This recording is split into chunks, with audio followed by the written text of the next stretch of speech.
friend, foe, frenemy? Adam? We were born on Facebook, so the Lad Bible began life 4 years ago as a single Facebook page, and we've fast become one of the dominant players on there. So for us, Facebook is absolutely a friend, a good friend, a trusted friend. So we might sit on opposite ends of this debate, maybe. This should be good. I think it's important to say that one should never have a single friend in life because that's an unhealthy position to be in. So we have lots of friends. We are friends with Snapchat, we are friends with Google, we are friends with Twitter, and that's the kind of world that we operate in. So we definitely would count them as a friend. Great. Tim? I know this is always really annoying when there's a multiple choice question and someone says it depends, but I really does. I knew you would say that as well. Yeah. I really think it does. So I think it depends on two things. One is what sort of publisher you are, and are you a publisher like the Lad Bible, which was built for the platform, or are you a publisher perhaps like The Guardian, which was built for quality journalism, which carries an enormous cost base with it. And the other aspect is it depends on what Facebook and how Facebook choose to behave. Because, and I'm sure we'll talk much more about it as we go on through our discussion, because of the dominance that they have of both the audience and the advertising market, they're able really to call the shots much more than the players within the ecosystem.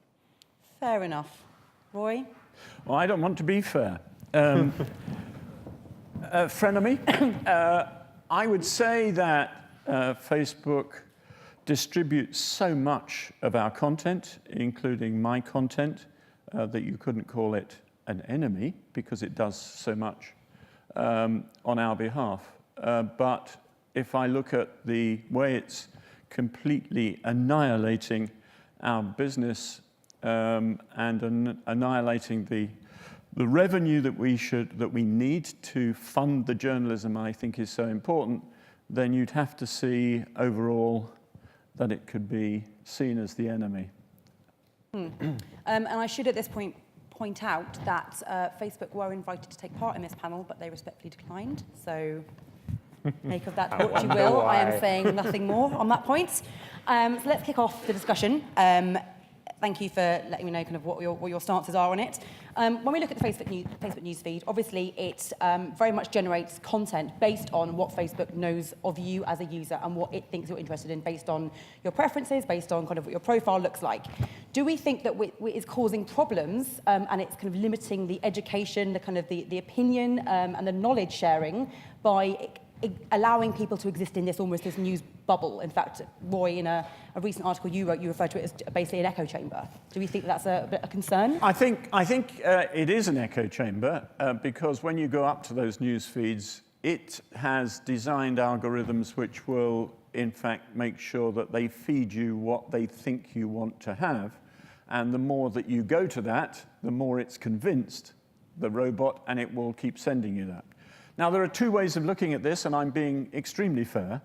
I think it's fair to say that when people chose their newspapers, they also, in a sense, were entering an echo chamber. Because if you bought the Daily Express, you were stupid enough to do that, then Can someone tweet that, by the way? Then you would be certain that you were obsessed with Princess Diana's death, immigrants, and House prices.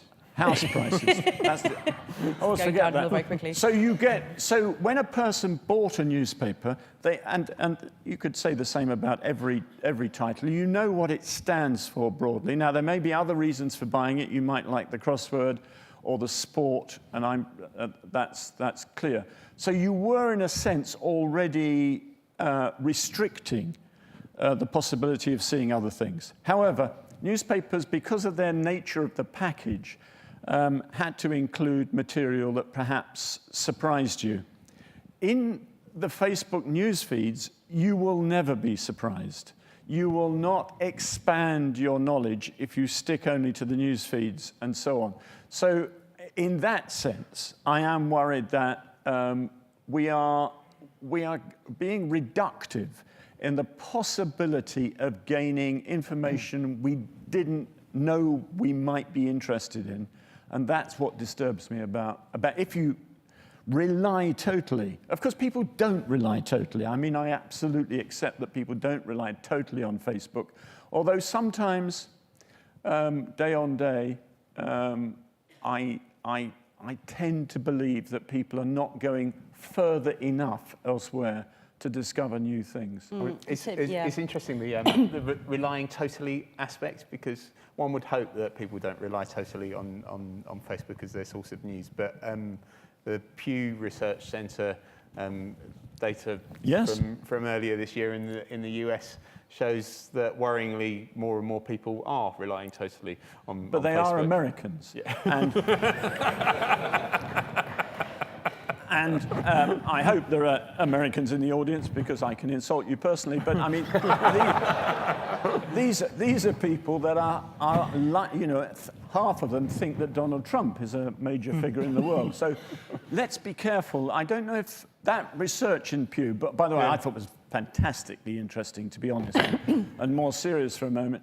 I think that is sort of problematic if we see that the same thing could happen in Britain as has happened in the States. Because, I mean, for those who hadn't seen it, it was two-thirds of Americans were using Facebook as their primary news source. And as a comparator, then it's a third that use news websites and apps as a primary news source, and just 15% that use newspapers as a primary news source.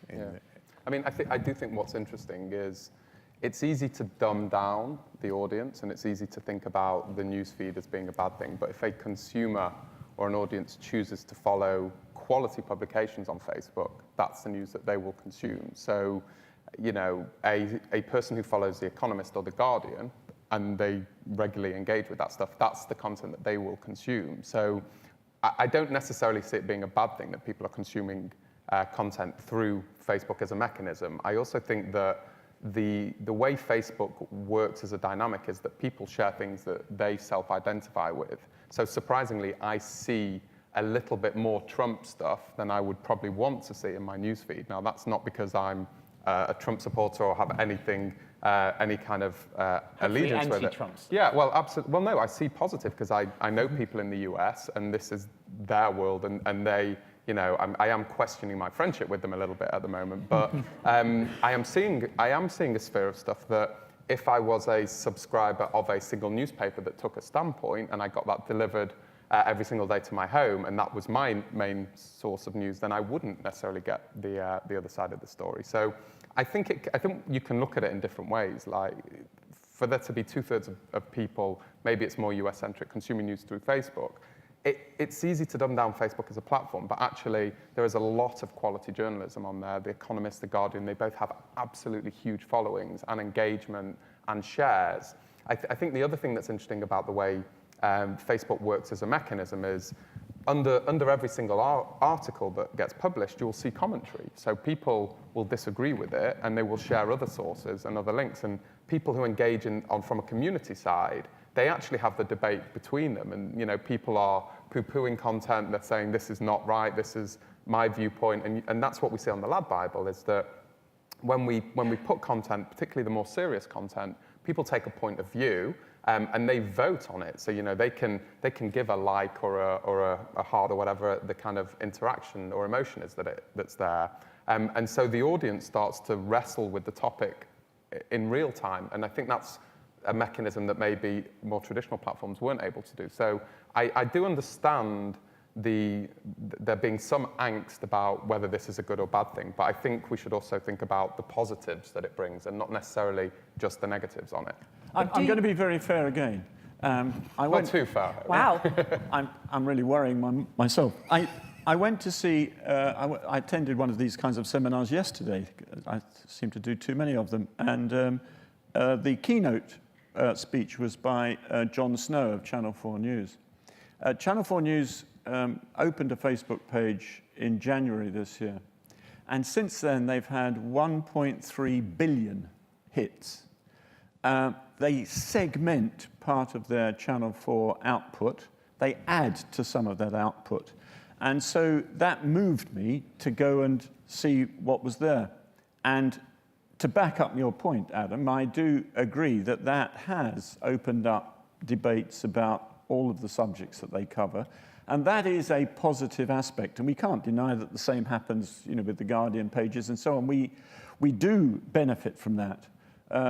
My main problem is commercial, but we'll come to that probably later. Yeah. I do think there is challenges around the content that gets served and how the algorithm works, and nobody, unless you're deep inside Facebook, understands the content that's getting served. So although you may publish the best content in the world, are your audience going to get it or not? I think if the content is good and your audience wants to get it, they probably will, and I think it will get recommended to people that it may be of interest to that may not choose to buy a newspaper, actually, and they wouldn't traditionally. So I think there is opportunity to scale an audience that you wouldn't necessarily... I think the algorithm can work for and against, actually, so I don't always see it as just being a negative. And we should acknowledge as well that the algorithm is...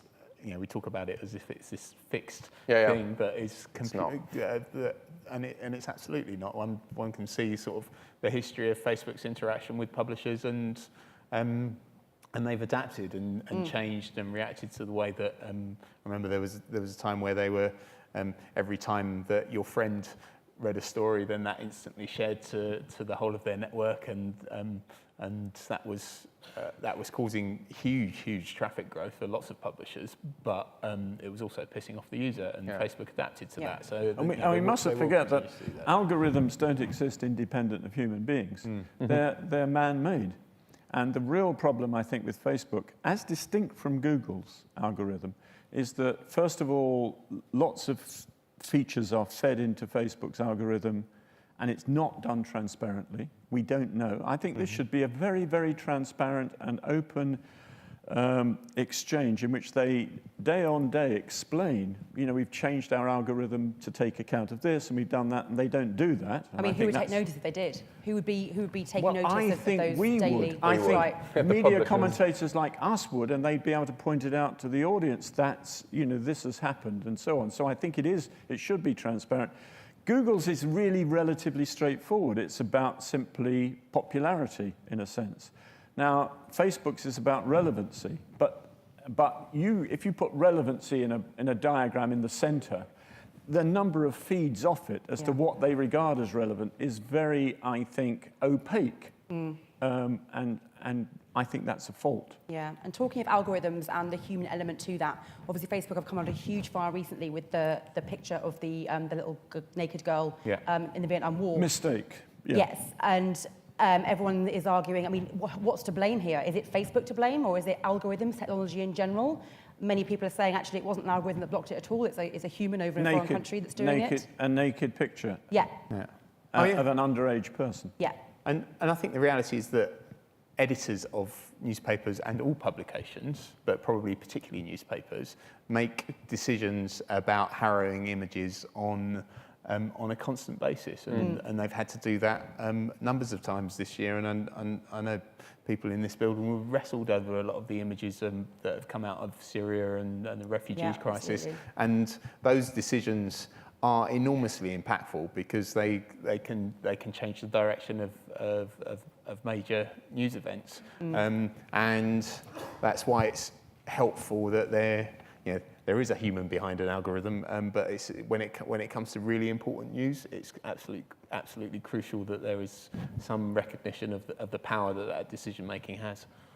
Absolutely. It was unusual, the decision and the stance they took on it. I think they even recognise in retrospect that it was a mistake, but it's an iconic historical image, so it's not a breaking news piece, which you maybe would wrestle in real time about whether it's appropriate or not. Yeah. This is an image that is shown in universities, schools. Yeah. It's an iconic image that tells a story of a horrendous event in history. So it was definitely the wrong decision, and I think that they retrospectively understand that. But it took a lot of pressure for them to understand that. There was governments involved. I think prime ministers were involved to get the decision reversed. The Norwegian prime minister was involved, but the Norwegian Sovereign Fund actually have a huge stake in Facebook, which probably is why it eventually came down. But it took a long time, and everyone kept putting it back up, and they kept taking it back down again. So they were sold on their stance for a while, but I think they had no choice but to backtrack. Yeah. Those things.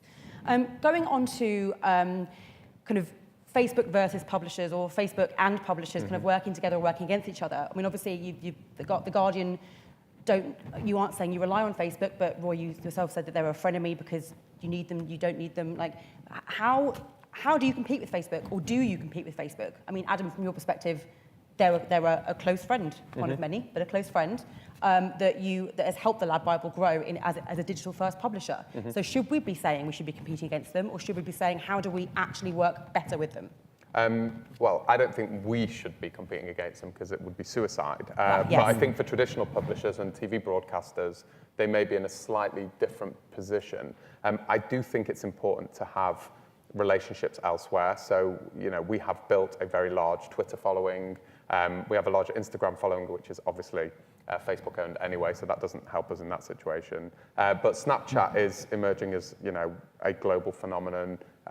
Millennial Gen Zs are all over it. I think in certain markets it's the dominant player.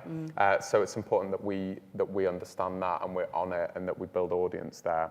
But for us also, we do focus on building our owned and operated channels. So we have our .coms, which are massively popular. So I think the ladbible.com is now the 13th most visited website in the UK. And the second most visited media site after the BBC. So we don't, although we were born out of Facebook, we've become a more 360 digital publisher. We also have our own app as well. So we do want to own some of the audience. We don't want to be wholly reliant on just a third-party platform owning all of our assets. And we don't want to put our eggs in any one basket. No. But for me, I do think that it's around having that ecosystem, such a horrible overused word, but you need to have the spread because I think consumers don't fit into any one single social media platform. I think someone may get up in the morning and check their Facebook, and then that same person may go on to Twitter, onto Instagram, and onto Snapchat before they've even brushed their teeth. So we need to be publishing across all those platforms with different content that's native to each of those so that they have a good experience, and that's something that we work on. So I don't think that we should ever be fully reliant on any individual, for sure. And Tim, what's your take on how publishers should or should not work with I mean, Facebook? I think the interesting aspect here is that whilst from a publishing perspective and ensuring that that users engage with content in a variety of different platforms, there's not much of a challenge. One can take an approach that has lots of homes and reach the readers that way. When it comes to the relationship with advertisers, however, then such is Facebook's dominance that competition becomes, one, very hard, and two, very important. So to put it in context, according to Group M, the total growth in all media this year is $20 billion across the world. So all media, all markets, there's $20 billion more spent than there was in 2015. Facebook's growth this year is $5 billion. So they're taking a quarter of all growth. And I know we all know about how dominant they are in digital, but they're actually completely dominant across all media. And that creates two things, really. I think, one, it means that when publishers are thinking about what's the monetization norms and what's it look like on Facebook versus what's it look like on other platforms, then Facebook are so dominant in all of those markets that they're setting the market. And second, that from an advertiser and agency point of view, there is an increasing interest and demand that that competitors do grow up and learn how to bring Facebook a challenge. I mean, it can sound very like a bit of a whinge when people talk about just how dominant Facebook are. I mean, credit to them; they have done an amazing job. But I think it's almost, and I can say this a little more easily now. It's a slightly sad indictment on the rest of the industry who have enormous things to offer, that there's not been a more vocal threat to Facebook's dominance, and probably what other publishers, other advertising channels need to do is not try and beat Facebook on their own game, but to bring in what what they uniquely have, which will be quality of environments and depth of relationships with users. And I actually mentioned in the previous panel earlier about video with publishers, but Facebook claimed to have, well, there claims to be 98 different data points that Facebook will use to target any one individual kind of with ads and with relevant content, which stems from your age, location, down to the square footage of your home, to how many credit lines you have. How can publishers compete on that level when it comes to the data and how they would target and how they were able to monetize that effectively? Probably the reality is, and I remember someone from an agency was saying this to me fairly recently, the reality is they can't, nor should they try. But where they can compete, and is absolutely important, is the ability that quality environments, and in the broadest sense, from the sort of environment that a Lab Bible will create on its own platform through to the Guardian or Sky or anybody else, that the power of that environment to provide a safe haven for brands to build their fame, and also the fact that not every brand needs perfectly driven, data-driven advertising. Some brands actively want to build fame and to build their audiences in a way that sort of breaks out of this echo chamber that we were talking about around the editorial side. So 2 thoughts from me on that. One is that you just have to be awesome at content. So you can look at the data. In our business, we're all about data science, data analytics. We look at everything, but we just have people who are brilliant at creating content. And that's not always about data. You can't plug something in and something gets spit out at the end of it. You have to have creative, and you have to be brilliant at video, brilliant at words, brilliant at images, and that's where the success comes in. So, what we see from a video that we did probably a month ago on our Pretty 52 channel, which is our female channel. It has around 2.5 million followers on Facebook, but we put a video out, and it had over 120 million views on it. Now, that's not because of data and targeting. It's just a really entertaining film. So I think that you've got to be really good. You have to understand what works well on the platform, and it's not necessarily the same. You can't just take a long-form article and stick it on Facebook and hope it works. You have to be native to that experience. So for me, that's kind of the play in this stuff. Like, you just have to understand what works, and you have to work hard to kind of, analyze. You use the data to kind of learn from, but it's not the input. It's more about creativity, actually. Yeah, Roy? Well, we're brilliant at content. And I'm not just talking about The Guardian now, but I'm talking about traditional newspapers. Great content. Content that's difficult to get. Content that is labor intensive. Content that is useful for society. Content that bolsters what we regard as our liberal democracies. That content, however, is under threat. And it's under threat for the reasons that Tim's outlined, which is that the commercial rock that sustained us for so long, which was advertising, is gradually being whittled away by the success of Facebook. Facebook doesn't produce content. Facebook merely acts as a platform which passes content on. It doesn't do what a team of investigative journalists at the Sunday Times does. It doesn't do what journalists every day in newspapers across Britain do, which is dig and delve and get things, which is expensive to do. And as it is expensive to do, it has always done it well based on the fact that we were funded in the days with a terrific advertising revenue stream. With Facebook undermining the revenue stream, gradually, newspapers are whittling away at the information providers. They are firing journalists, firing them there's no day passes without someone losing a job as a journalist somewhere in Britain. 6 today in Bedfordshire, 10 the other week in South London, and so it just goes on, and that's without the nationals whittling away in regular purges. If you do that, it means that eventually there won't be any news of value to society. for Facebook to pass on. In other words, they will have killed the golden goose, the goose that lays the golden egg. The golden egg is content. Content is king. You are right that content is necessary, but the content that newspapers provide is not entertainment copy. Yeah, they do that as well, but the most important thing they do is and the most serious thing they do, and the stuff that doesn't easily sell, can't be sold easily, is in peril, and imperiled by the rise of Facebook.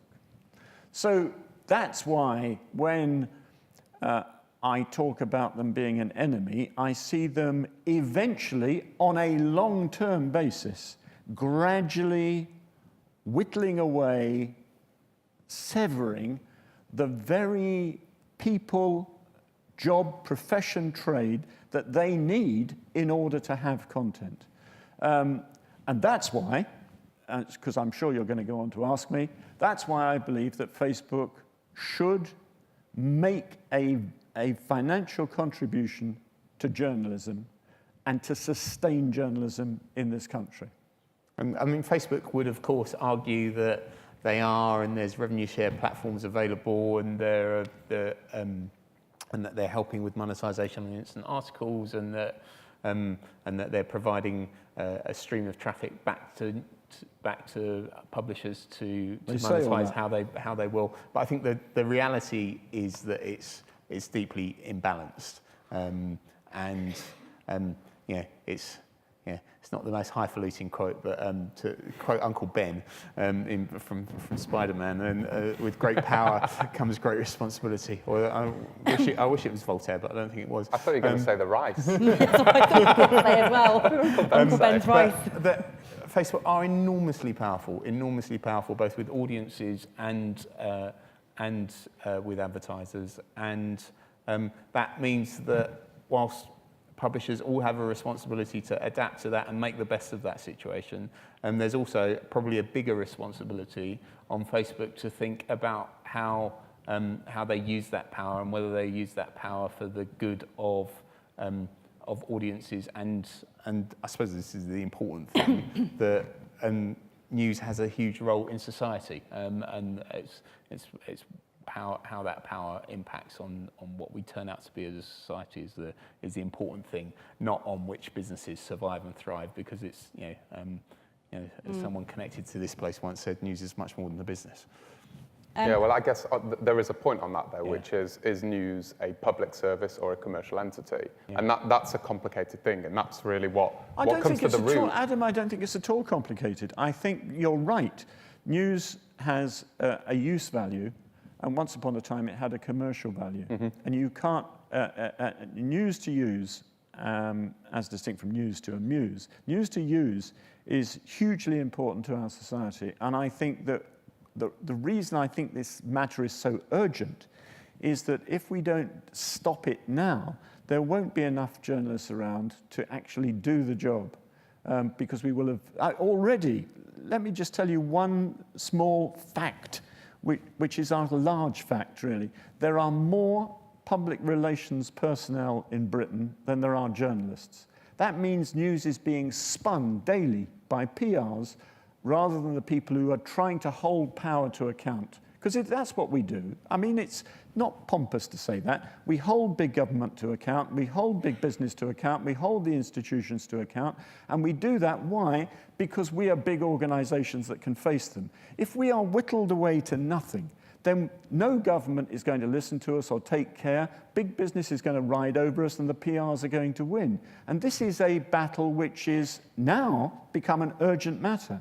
And Facebook could aid and assist us in that, but they will not. One of the reasons they're not here today is because they know people like me would be holding them to account for the money they make and the lack of attention they give to the content that they put up. Yeah, the thing that I would argue would be that the challenge the big traditional print publisher has is it's trying to service a big print publication. And I think that Facebook and digital at large opens up opportunity to new news providers. So I don't necessarily see it as being I don't see digital and social as the death of journalism. But I think it could be a new type of journalism. But these new news providers, with the greatest of respect, you know, and some of them, look, lots of my ex-colleagues have gone to work for BuzzFeed, and I know people in the States who work for ProPublica. I have close friends who work for the Bureau of Investigative Journalism. Small startups, really important. But the really interesting thing is, when BuzzFeed gets a big investigation, when the Bureau of Investigative Journalism gets a big investigation, what do? They give it, sell it, to the big organizations like The Guardian and the Sunday Times and so on, because we're the ones who can really make sure that the investigations they are holding actually have weight. And they don't have weight with these small startups. So if you reduce journalism to small startups, we won't have the power. But I think that will change. I think they need to do that to have the credibility. So BuzzFeed is famous for a listicle and famous for a cat video. But now they've got Janine Gibson in charge, you know, ex-Guardian heavyweight from the US, running the news agenda. She's brought in investigative journalists. But their brand doesn't carry the weight of something like The Guardian or the BBC, who they've partnered with. But fast forward 1, 2, 3, 4 years from now, when they've covered off enough of those kind of stories, I think they will be a much more credible news organization, and they will be able to carry the stories on their own shoulders. I just don't think they can while they're in startup mode. So I'm not as negative about the future of journalism. I just think it will change and evolve. And I think we're in a correction stage at the moment, and that's maybe why some of these large organizations are having to get rid of some people, because they cannot carry the weight of the cost that was reliant on a subscription model or a level of circulation that is no longer there. But I do think the talent will remain.